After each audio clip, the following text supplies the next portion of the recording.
नमस्कार मेरे सम्मानित शिक्षक साथियों व मेरे प्यारे बच्चों। आज हम कक्षा 5 वाटिका हिंदी की कार्य पुस्तिका से पाठ 2 पंच परमेश्वर करेंगे। तो इसमें पहला क्वेश्चन है, रिक्त स्थानों की पूर्ति कीजिए। अब जो हमने पाठ पढ़ा है जुम्मन शेख और अलगू चौधरी का, उसके बारे में ही लिखना है। तो जुम्मन शेख और अलगू चौधरी, तो यहाँ डैश दिया, तो उसमें लिखेंगे में गाढ़ी मित्रता थी।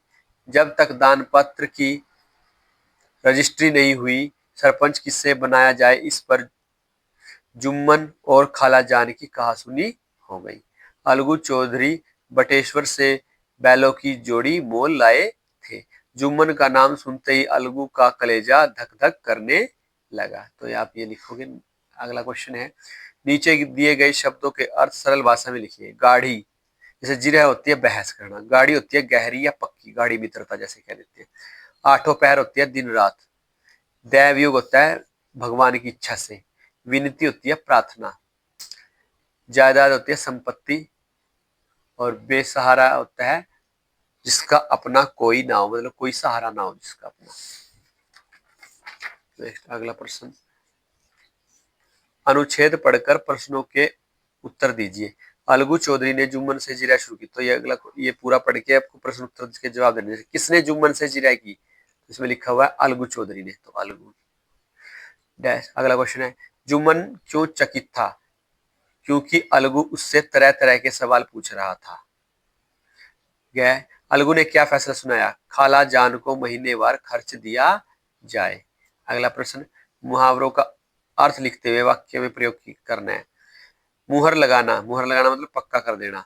खाला की बात पर मुहर लग गई। सिर माथे चढ़ाना, खुशी से स्वीकारना। राहुल ने पिता की आज्ञा को सिर माथे चढ़ाया। आठों पैर खटकना, अच्छा न लगना। पाकिस्तान भारत को आठों पैर खटकता है। कलेजा धक धक करना, अधिक घबराना। शेर को देख उसका कलेजा धक धक करने लगा। फूले ना समाना, खुश होना। कक्षा में प्रथम आने पर वह फूले नहीं समा रहा। अगला प्रश्न है, सही कथन के आगे सही का चिन्ह लगाना है और गलत के सामने गलत का लगाना है। पाठ है, जुम्मन शेख और अलगू चौधरी में गाढ़ी मित्रता थी। सही बात है, सही का निशान। जुम्मन शेख ने सरपंच बनकर समझू साहू से बदला लिया। गलत। बैल की मृत्यु केवल इस कारण हुई कि उसे कठिन परिश्रम लिया गया और उसके दाने चारे का प्रबंध नहीं किया गया। सही बात। जुम्मन शेख ने अपने मित्र अलगू चौधरी के विरुद्ध फैसला सुनाया। बिल्कुल सही। सरपंच का स्थान ग्रहण करने वाला व्यक्ति निष्पक्ष होकर न्याय करता है। बिल्कुल सही। पंच परमेश्वर होता है। अब इसको है ना तद्भव शब्द, तद्भव मैंने बताया था जिसका अर्थ बदल गया है। मतलब अर्थ तो वह अर्थ बदल गया, मतलब जैसे, मतलब एक तरह से संस्कृत से जो आए हैं वो तत्सम शब्द होते हैं और उनका थोड़ा सा रूपांतरण करके जो चेंज हो जाता है उसमें, तो वो तद्भव हो जाता है। जैसे पूरा पूर्ण, निर्वाह तो वो हो गया निर्वाह। तत्सम रूप में लिख रहे हैं, ये तद्भव शब्द है, ये तद्भव है और इसी का ही रूप सही करके लिख दे तो ये आ जाएगा तत्सम। निष्ठुर होता है निष्ठुर। पहर होता है प्रहर। घर होता है गृह। भगत होता है भक्त। अगला क्वेश्चन, नीचे दिए गए अनुस्वार और अनुनासिक शब्दों की पहचान करिए। तो अनुनासिक मैंने बताया जिसके ऊपर चांद बिंदु होता है वो अनुनासिक होता है और अनुस्वार बिंदी वाला होता है। जो बिंदी वाला अनुस्वार है ये, और जिसके ऊपर ये लगा हुआ है वो चांद, तो चांद बिंदु, तो ये अनुनासिक है। तो या इसी अनुसार लिख देंगे इसमें।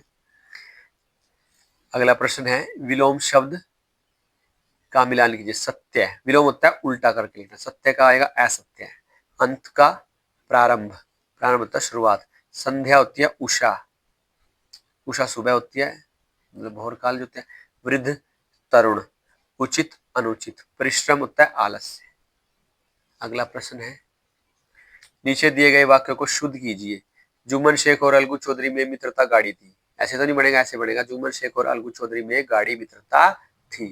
पंचों ने विचार इस मामले पर किया। तो ये आएगा, पंचों ने इस मामले पर विचार किया। ऐसे भी आएगा, इस मामले पर पंचों ने विचार किया। पंचों ने दोनों से जवाब सवाल शुरू किए। पंचों ने दोनों से सवाल जवाब शुरू किए। पंचों ने तुम्हारे मामले पर विचार अच्छी तरह किया। पंचों ने तुम्हारे मामले पर अच्छी तरह विचार किया। उचित है समझू के लिए बैल का पूरा दाम दे। समझू के लिए उचित है कि बैल का पूरा दाम दे। नेक्स्ट अगला क्वेश्चन, तुकांत शब्द लिखने हैं। दाम, काम, पहर, कहर, लगाया, भगाया, राजी, काजी, निपट, निपट, ताक, नाक, गिरा, सिरा, विनती, गिनती। ठीक है जी। नेक्स्ट क्वेश्चन है क्वेश्चन नंबर 11। नीचे दिए गए शब्दों के पुलिंग, पुलिंग मतलब पुरुष जाति का बोध कराने वाले शब्दों को पुलिंग कहते हैं। तो बूढ़ा, बूढ़ी का बूढ़ा, लगी का लगा, गई का गया, उठी का उठा, मिली की मिला। अगला प्रश्न, आप अपने मित्र के बारे में लिखिए। तो मेरा पक्का मित्र है कौन, जो यहाँ पे लिख दोगे वही नाम उसका, अपने दोस्त का नाम लिखना है। वो मेरा, जैसे अमन है तो अमन मेरा पक्का मित्र है। वह पढ़ाई में मेरी मदद करता है, वह हमेशा सच बोलता है, वह हमेशा विद्यालय समय पर आता है। कोई भी लाइन लिख दो उसके बारे में। निम्नलिखित शब्दों में अ उपसर्ग, अब उपसर्ग क्या होते हैं, जो आगे लगते हैं शब्द के, और जो प्रत्यय होते हैं पीछे लगते हैं। जैसे सत्य का असत्य, मर का अमर, कारण अकारण, पूर्ण अपूर्ण, सफल असफल, समर्थ असमर्थ, सामान्य असामान्य। तो अगर आपको ये पसंद आई है वीडियो तो मेरे चैनल को लाइक करें और सब्सक्राइब करें। धन्यवाद।